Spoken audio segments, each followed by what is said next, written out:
கவுண்டிங்கே வரல. ஒரே சமயத்தில் நாம் இருவேறு பேன்களில் ஆப்களில் பணிபுரிய இயலும். இப்பொழுது நாம் ஒரு யூடியூப் சேனலை பார்த்து கொண்டுள்ளோம்.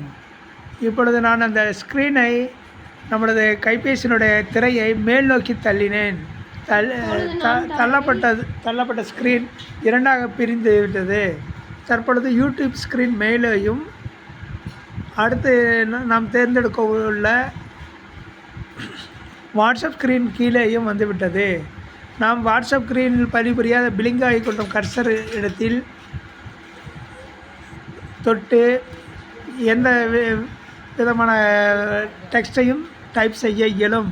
இதோ நான் டைப் செய்கிறேன், நீங்கள் கவனித்து கொள்ளலாம். டைப் செய்து அனுப்பிவிட்டேன். அதே நேரத்தில் யூடியூப் மேலே உள்ள யூடியூப் சேனல் டச் செய்தவுடன் தொட்டவுடன் யூடியூப் வந்து உள்ளது. யூடியூப் வீடியோவும் தற்பொழுது ஓடுவதை நாம் பார்க்க இயலும்.